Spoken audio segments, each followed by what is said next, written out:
The sapphire necklace was already inside Naomi Brooks's backpack when Victoria Whitmore screamed that it was missing. And the man who had planted it stood 3 feet away, watching to see whether fear would make the lie believable.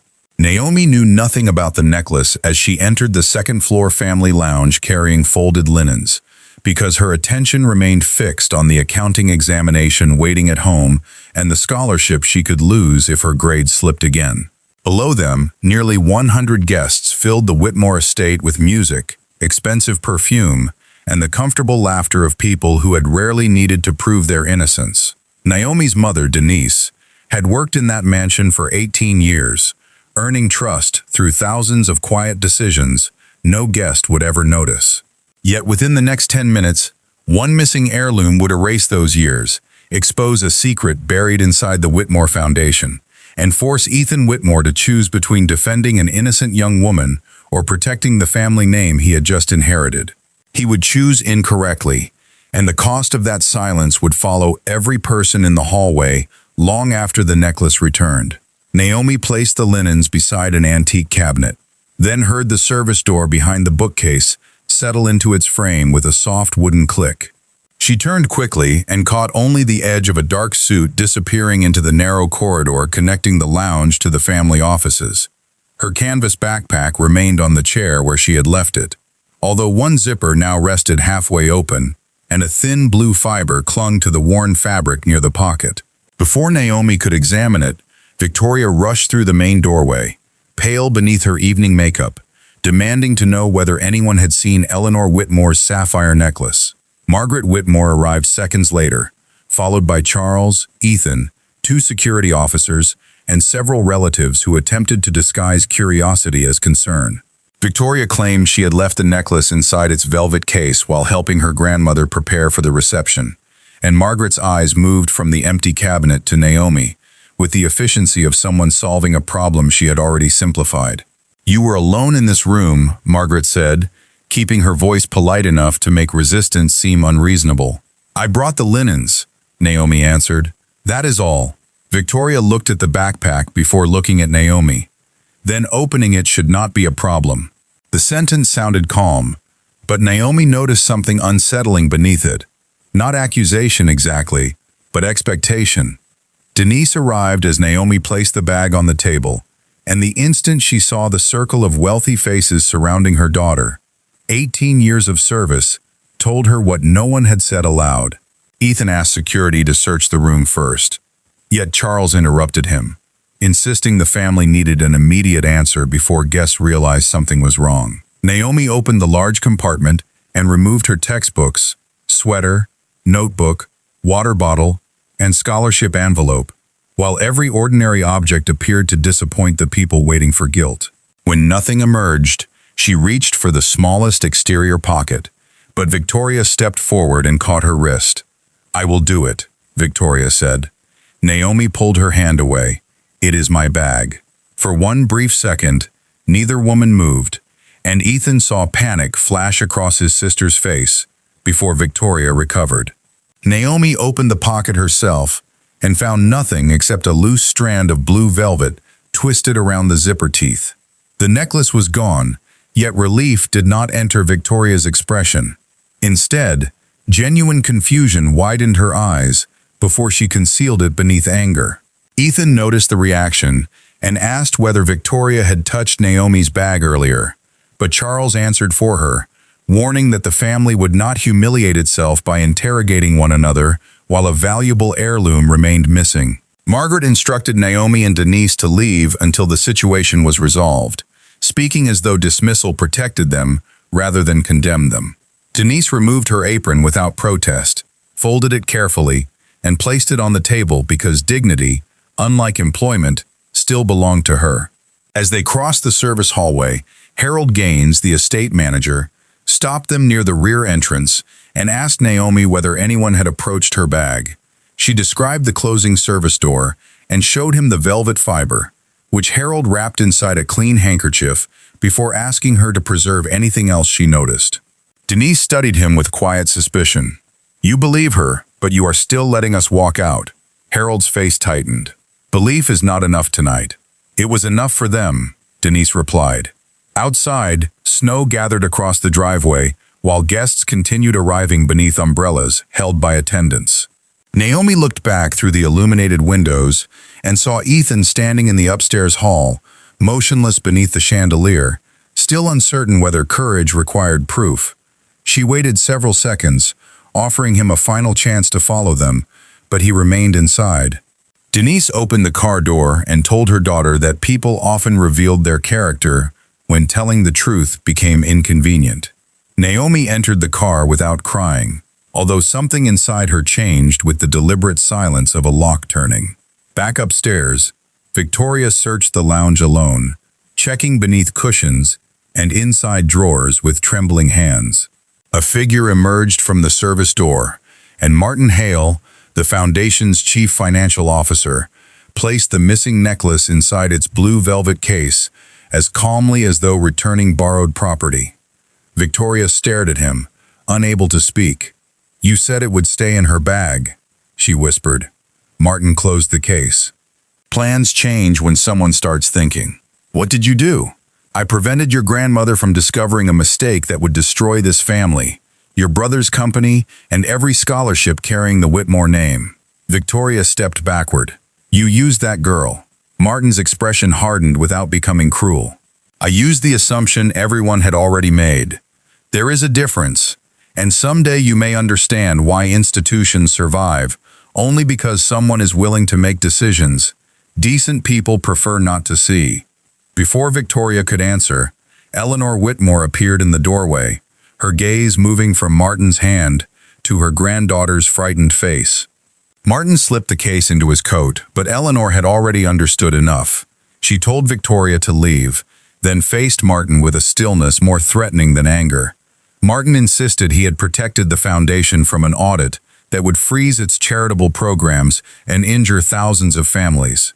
Eleanor answered that any institution requiring an innocent person's humiliation to survive had already failed. When she demanded the original trust portfolio, Martin's confidence finally shifted, because the necklace had never been the true target, and Eleanor had just revealed that she knew what was missing. Martin closed the service door behind him, leaving Eleanor alone with the knowledge that someone had removed the foundation's original trust agreements from the private vault. She found Harold downstairs and instructed him to preserve the security logs, the lounge camera records, and every handwritten inventory before anyone could replace them. Harold urged her to call Ethan immediately, but Eleanor hesitated because Charles had approved several recent investment transfers, while Martin controlled the records needed to determine whether those transfers violated the trust. She feared that accusing either man without proof would trigger a public fight, frighten donors, and give the guilty person enough warning to destroy the originals.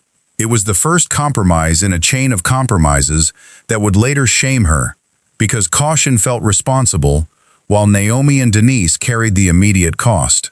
Before midnight, the hallway camera malfunction was labeled accidental. The necklace remained officially missing, and Charles persuaded everyone that protecting the family's reputation would prevent unnecessary harm.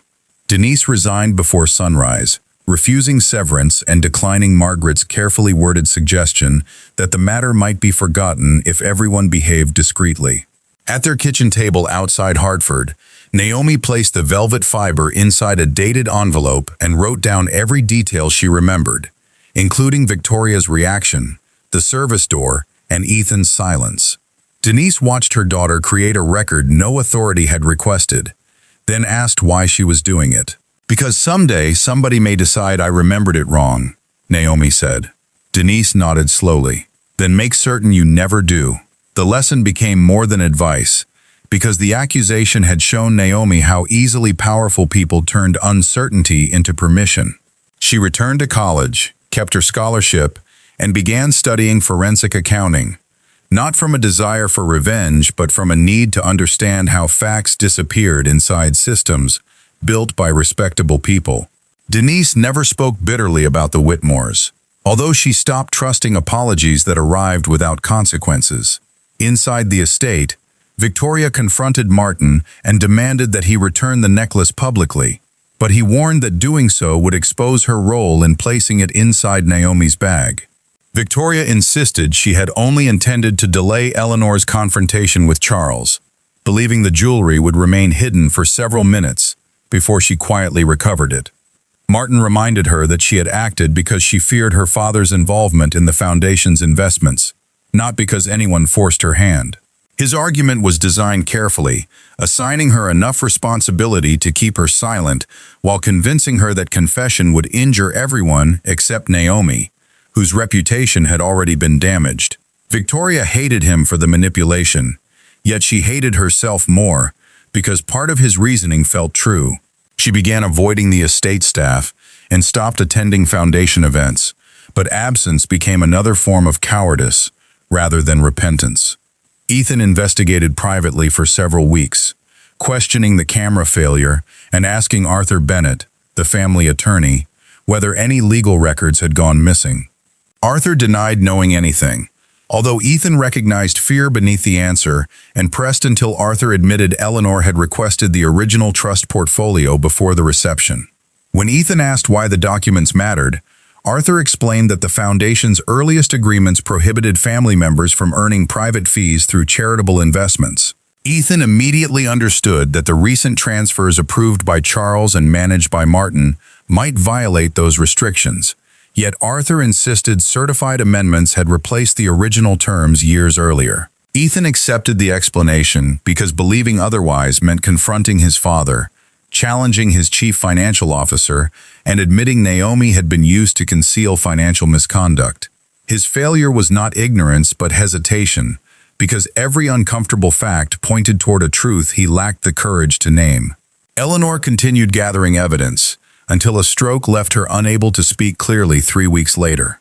During rehabilitation, she communicated with Harold through handwritten notes, preserving copies of vault logs, investment schedules, and security reports inside a private archive.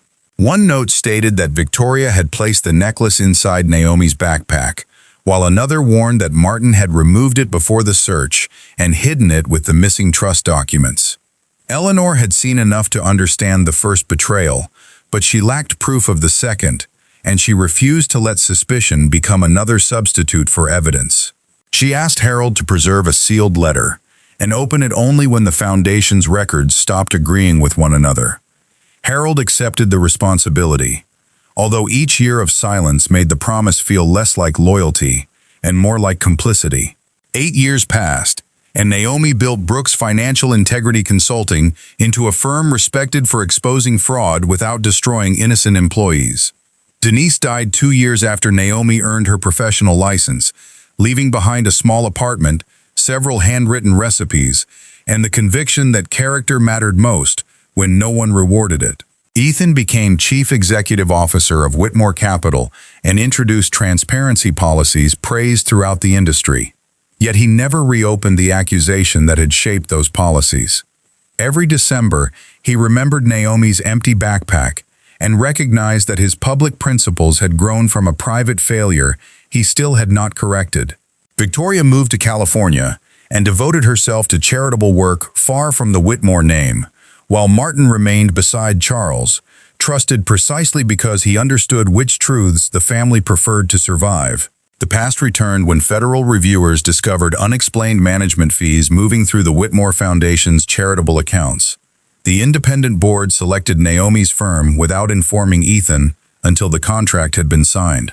When she stepped from the elevator into Whitmore Capital's Boston headquarters, Ethan recognized her immediately, but the young woman he remembered had become someone whose composure no longer requested fairness from anyone. Naomi shook his hand, opened her briefcase, and placed the preserved velvet fiber between them. "You had 8 years," she said. Ethan looked at the evidence, then at her. "I know." "No," Naomi answered. "You remember, knowing requires doing something." Before he could respond, the conference room door opened, and Victoria entered unexpectedly, carrying a blue velvet jewelry case that had been empty for 8 years.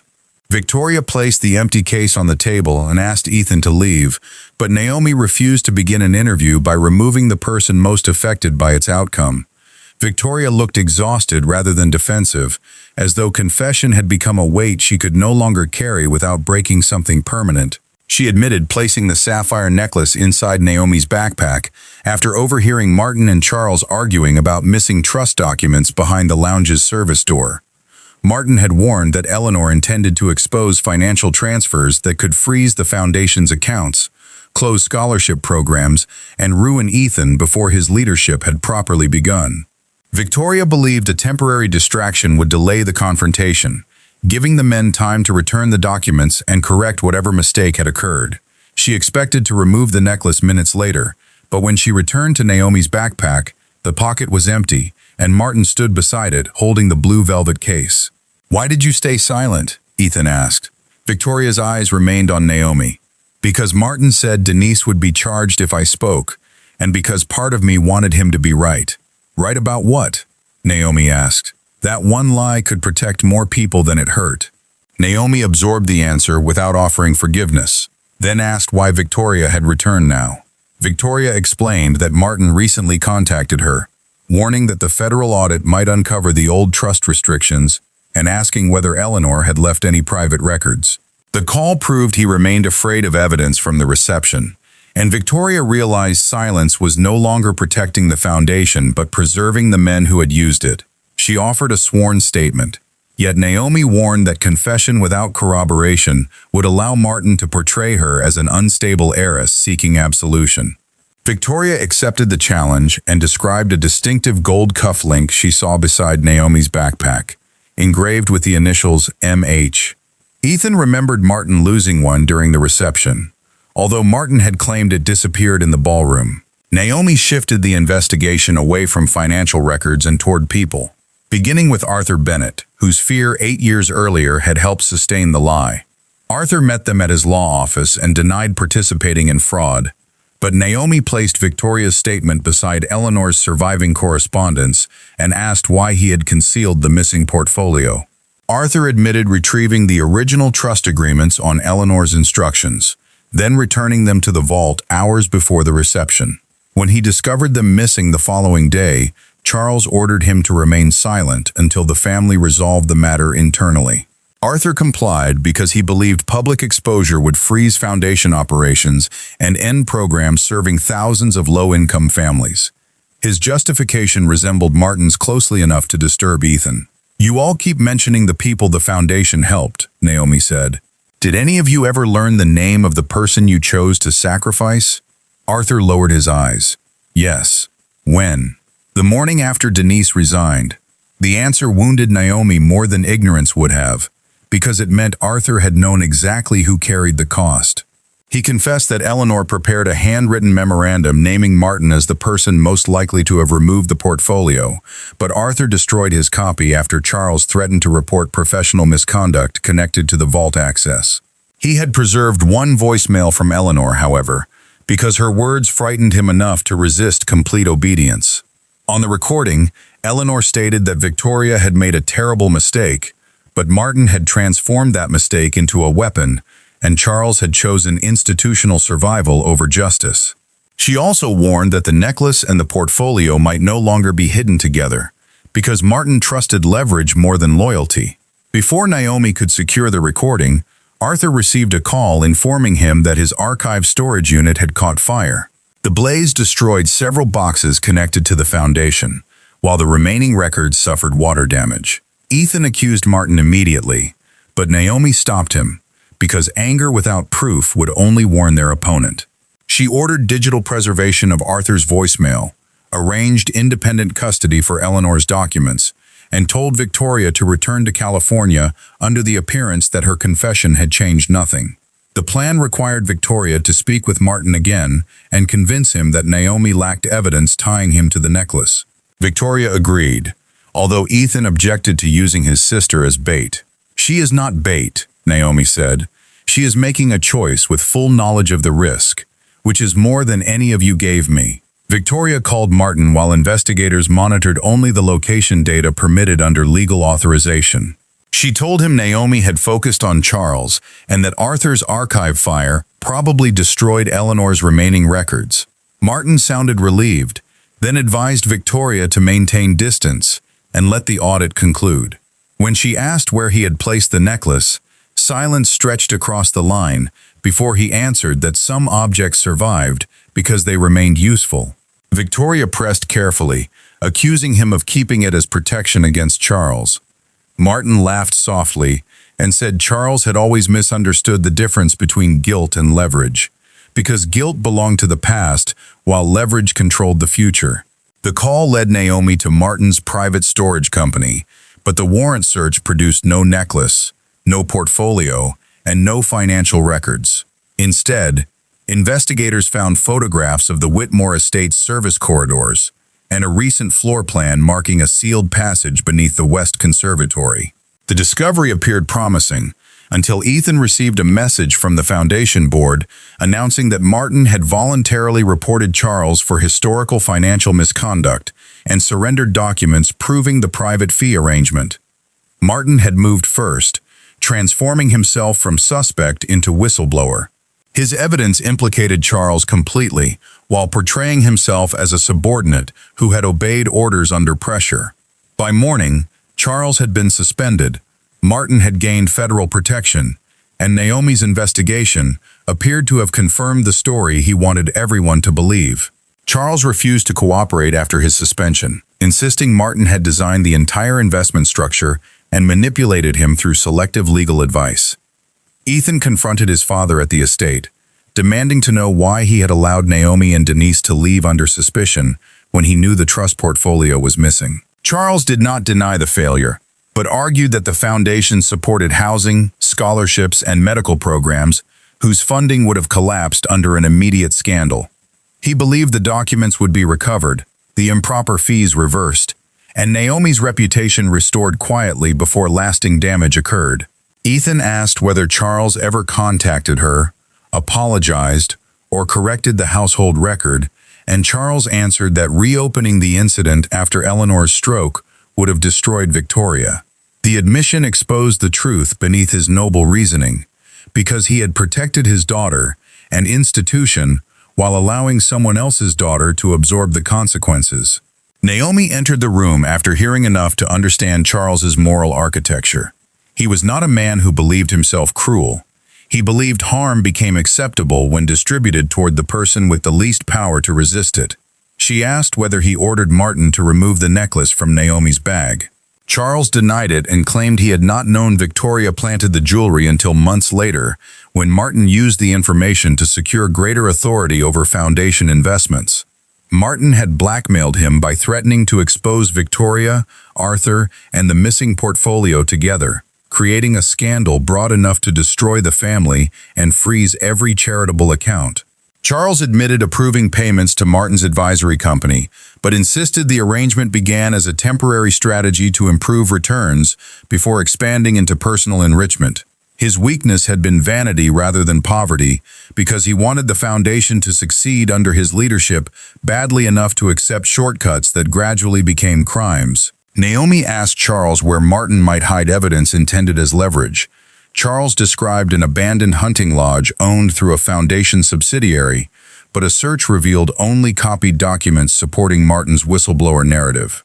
Every discovery strengthened Martin's position, suggesting Charles had authorized the scheme while Martin preserved evidence to protect himself.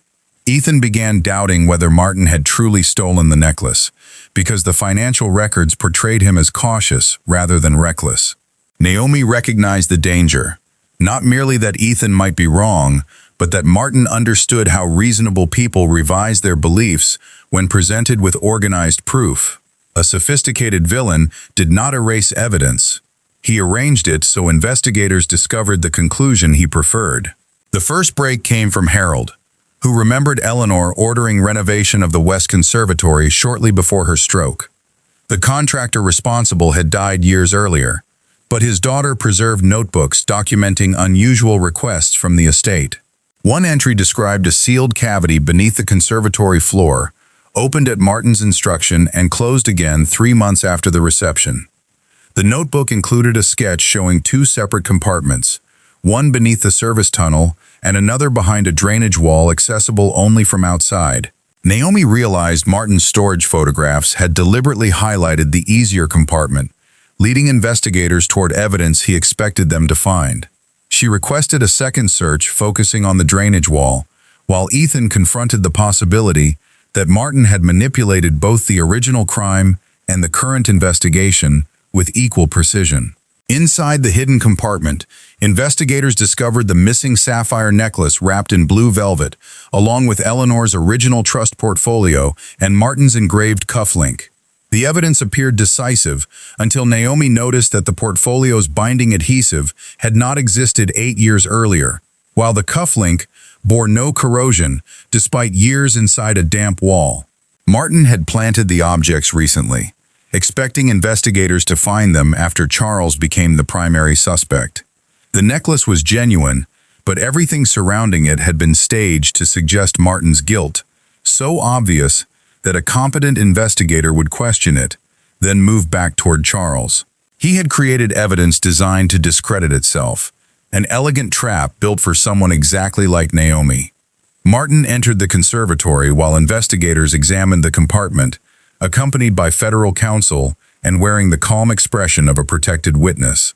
He congratulated Naomi for recognizing the fabrication, then suggested Charles had planted the evidence to frame him before the audit.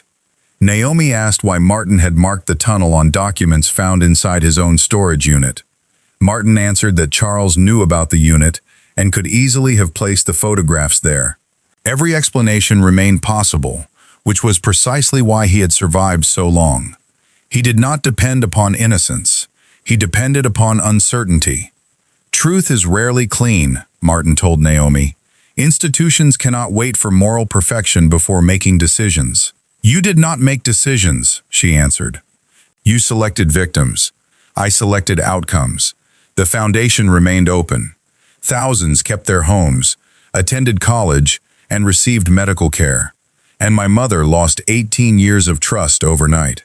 Martin's expression softened, not with remorse, but with conviction. One person suffered, and thousands did not. You may hate the arithmetic, but you built your career because someone was willing to calculate it. The argument struck Naomi because it transformed her success into evidence supporting his philosophy. She understood why intelligent people had followed him, because he did not describe himself as greedy or cruel. He described himself as the adult willing to accept moral contamination so others could remain innocent. Yet his system always placed the cost upon people who lacked a seat at the table. Naomi told him the investigation would continue, but Martin warned that by morning, the board would vote to settle the historical violations, preserve the foundation, and close every matter connected to the necklace. Unless Naomi found proof before then, the truth would become another private compromise written in respectable language. Naomi had less than 12 hours to break Martin's narrative, and every conventional path had already been anticipated. Financial records implicated Charles. Physical evidence appeared staged. Victoria's testimony carried self-interest, and Arthur's archive had been destroyed. Ethan proposed delaying the board vote through litigation. But Naomi knew procedure would only give Martin more time to shape public opinion. She needed evidence Martin had not controlled, which meant returning to the one person everyone had treated as powerless during the original crime. Denise had kept household schedules, receipts, and handwritten notes from every Whitmore event because she believed professional pride required memory even when employers did not request it. Naomi searched her mother's remaining boxes and found an old disposable camera developed shortly before Denise's death, containing photographs from the holiday reception staff preparations. Most images showed tables, flowers, and employees smiling before guests arrived, but one photograph captured the service hallway mirror behind Naomi's backpack. Martin appeared in the reflection, holding the sapphire necklace, while Charles stood several feet away, facing the opposite direction. The image proved Martin removed the necklace personally, yet it did not connect him to the trust portfolio or later fraud. Naomi enlarged the photograph and noticed something else reflected near Martin's wrist, a digital recorder used by Eleanor during foundation meetings because arthritis made writing difficult. Harold remembered Eleanor losing that recorder after the reception, although everyone assumed it had been misplaced during her stroke. If Martin had taken it together with the necklace, the device might contain the argument Victoria overheard behind the service door. The recorder was not among the planted evidence, suggesting Martin had preserved it somewhere safer because it contained leverage against Charles. Naomi returned to his philosophy and recognized that Martin never destroyed information capable of controlling others. He converted it into insurance. Victoria recalled him mentioning a private deposit box opened under the name of a scholarship recipient who had died years earlier. Arthur used old legal files to identify the bank, while Ethan obtained a court order through federal investigators rather than family influence. Inside the box, they found cash, several original trust amendments, and Eleanor's recorder wrapped in protective cloth. Martin had preserved the device because Charles's voice on it admitted approving the fee structure, but he overlooked a final exchange recorded after Charles left. On the recording, Victoria confronted Martin about planting suspicion on Naomi. Martin admitted taking the necklace from the backpack and stated that an accusation against a staff member would redirect attention from the missing portfolio. Victoria threatened to confess, and Martin warned that he would report Denise as the organizer while exposing altered scholarship records he had already prepared against Naomi. He then told Victoria that innocence mattered only when institutions could afford it. The words established intent, coercion, evidence fabrication, and the deliberate selection of Naomi as a victim. More importantly, the recording revealed Martin had acted independently before Charles understood the full scheme, changing the meaning of every later document. Charles remained guilty of concealment and financial misconduct, but Martin had engineered the original diversion, expanded the fraud, and preserved evidence to control every participant. Federal agents arrested Martin before the board meeting, but his final conversation with Naomi did not resemble the defeat of a simple villain. He asked whether exposing everything would truly help the families, depending upon the foundation, because frozen accounts and donor withdrawals could eliminate programs within weeks. Naomi answered that the board had already arranged independent administration to protect beneficiaries without preserving corrupt leadership. Martin smiled faintly, almost approving. "You learn to think in systems," he said. "I learned systems are made of people.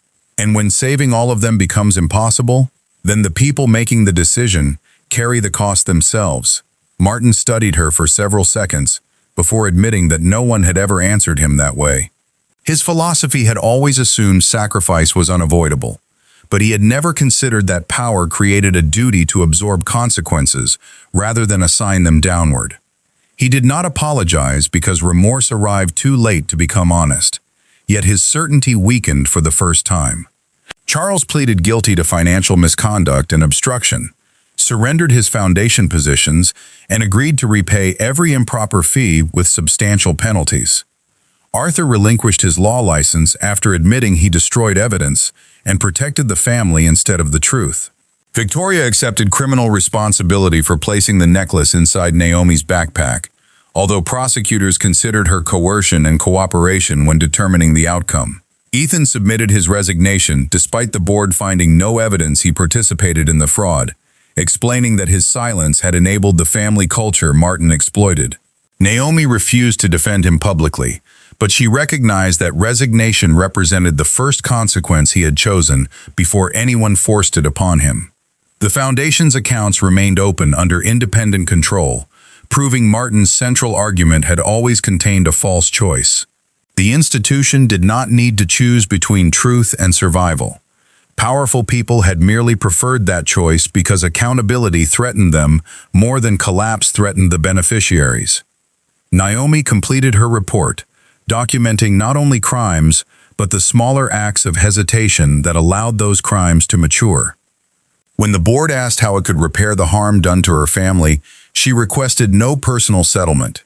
Instead, she demanded public correction of Denise's employment record, compensation for every worker dismissed after unsupported accusations, and permanent representation for employees during internal investigations. One question remained before the public announcement.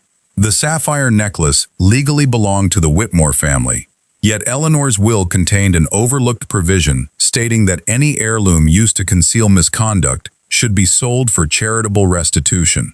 Ethan offered Naomi the decision, but she refused to turn justice into personal revenge.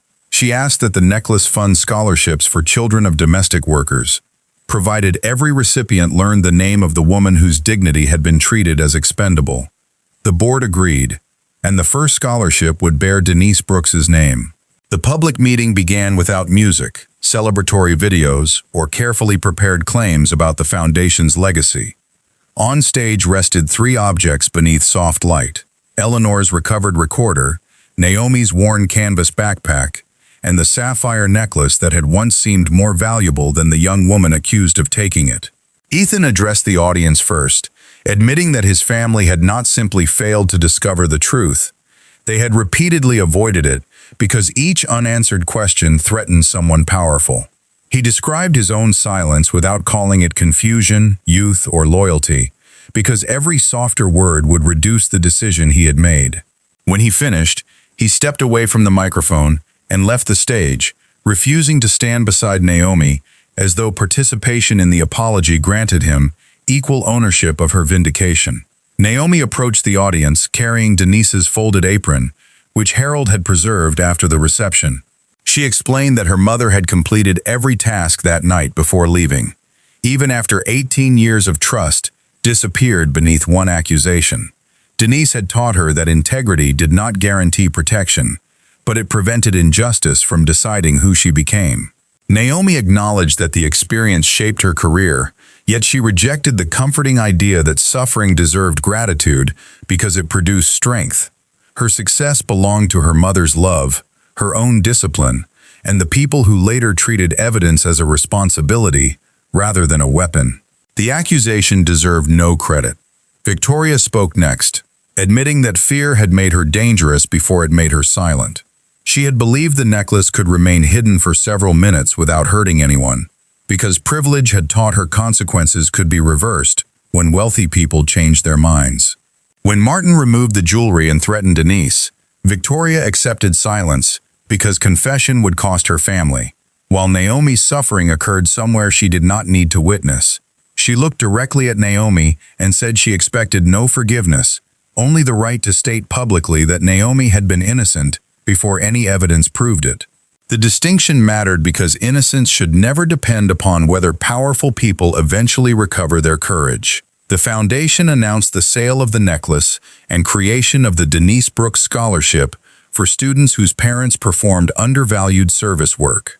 Additional funds compensated former employees harmed by unsupported internal accusations, while new governance rules granted workers independent representation during investigations. Charles's restitution financed the programs without touching beneficiary accounts, and Martin's seized advisory profits restored every dollar diverted through private fees. Arthur began volunteering at a legal clinic after surrendering his license, not as redemption guaranteed by service, but as a daily confrontation with the lives his silence had once treated abstractly.